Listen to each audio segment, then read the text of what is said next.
Hi అందరికీ. ఈరోజు అయితే ఒక మంచి నాన్ వెజ్ రెసిపీ మీతో షేర్ చేస్తున్నాను. చిక్కటి గ్రేవీతోటి అంటే మంచి గ్రేవీతో మటన్ కర్రీ సింపుల్ వేలో ఎలా చేయాలో చూసేద్దాము. ఒకసారి ఇలా ట్రై చేయండి. టేస్ట్ చాలా బాగుంటుంది. ప్రతిసారి ఇలానే చేసుకోవాలనిపిస్తుంది. చేయరాని వాళ్ళు కూడా ఈజీగా చేసుకోవచ్చు. ఇక్కడైతే నీట్గా వాష్ చేసిన మటన్ తీసేసుకున్నాను. మా పిల్లలకి కొంచెం మెత్తగా బోన్స్ కన్నా మెత్తటి ఫ్లెష్ బాగా తింటారనేసి అలా తీసేసుకున్నాము. మెత్త పీసెస్ ఎక్కువగా. ఇందులో కొంచెం సాల్ట్, పసుపు, 1 స్పూన్ అల్లం వెల్లుల్లి పేస్ట్ వేసి ఒక 1 గ్లాస్ వాటర్ వేసి కుక్కర్లో వేసేయండి.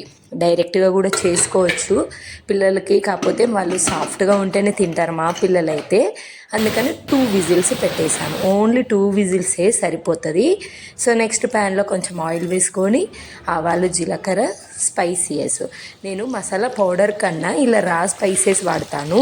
ఆ ఫ్లేవర్ వస్తే సరిపోతుంది. మసాలా ఎక్కువ తిన్నా కూడా పిల్లలకి ఆ ఘాటు ఎక్కువ ఉంటుంది అనేసి ఈ రా స్పైసెస్ ఏంటంటే మధ్యలో వచ్చిన తీసేయచ్చు కదా అలా. సో ఒక పచ్చిమిర్చి, అలాగే బిగ్ సైజ్ ఒక ఆనియను, టొమాటో ఒక 2 తీసుకున్నాను. ఇక్కడ నేను టొమాటో చిన్నది 2 తీసేసుకొని ఒక మీడియం సైజు దోసకాయ. మటన్లో గ్రేవీ రావాలన్నా, మటన్ కర్రీ టేస్ట్గా ఉండాలన్నా ఖచ్చితంగా దోసకాయ వేసి చూడండి.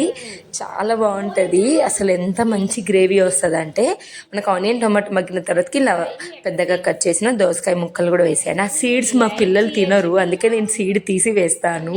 దోసకాయదే మధ్య మధ్యలో అసలు ఇష్టంగా తినరు, అందుకని సీడ్స్ అన్ని తీసేసాను. ఆయిల్లో మంచిగా వేగిపోయిన తర్వాతకి మనం కుక్కర్లో వేసాం కదా, మటన్ కూడా వేసుకోండి. కొంచెం సేపు ఆల్రెడీ కుక్కర్లోనే ఉడికిపోయి ఉంటుంది కాబట్టి ఆయిల్లో మగ్గితే సరిపోతుంది. కొంచెం అల్లం వెల్లుల్లి, ఆల్రెడీ 1 స్పూన్ అల్లం వెల్లుల్లి పేస్ట్ అందులో వేసాను. నాన్ వెజ్లో ఇంట్లోనే చేసిన అల్లం వెల్లుల్లి పేస్ట్ చాలా బాగుంటుంది. ఆ ఫ్లేవర్ బాగుంటుంది అండ్ టేస్ట్ కూడా బాగుంటుంది అప్పటికప్పుడు వేస్తే.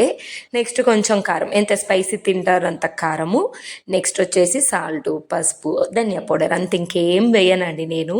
సో ఎప్పుడు కూడా నాన్ వెజ్ మంచి గ్రేవీతోటి, నాన్ వెజ్ అనే కాదు ఏ కర్రీ అయినా గ్రేవీతో టేస్ట్గా రావాలంటే వేడి అంటే హాట్ వాటర్ వేసేయండి. అది తొందరగా గ్రేవీ థిక్గా వస్తుంది. వాటర్ వేయగానే కొంచెం తురిమిన కొబ్బరి, అలాగే కసూరి మేతి. సో లిడ్ పెట్టేసి 5 మినిట్స్ కుక్ చేసుకోండి. ఆయిల్ అంతా పైకి వచ్చేస్తే మంచి గ్రేవీతో మటన్ కర్రీ రెడీ అయిపోయింది. మంచిగా ఇది రైస్ అసలు నాన్ వెజ్ రైస్ కన్నా చపాతీ, పూరి, నాన్స్ ఇలాంటి వాటిలో చాలా బాగుంటుంది. ఈవెన్ వేడివేడిగా రైస్లో సర్వ్ చేసుకున్నా కూడా బాగుంటుంది. ఇలా ఒక్కసారి నా స్టైల్లో మటన్ దోసకాయతో ట్రై చేయండి. టేస్ట్ అయితే ఎంత బాగుంటుంది అంటే, అండ్ గ్రేవీ కూడా చాలా బాగా వస్తుంది. మనం దోసకాయ, ఆనియన్, టొమాటో మంచిగా ఆయిల్లో మగ్గించుకుంటాం కాబట్టి ఇలా మంచిగా సర్వ్ చేసుకొని వేడి వేడి రైస్లో పిల్లలకు పెట్టేసే పిల్లలైనా మనమైనా ఎంజాయ్ చేయొచ్చు.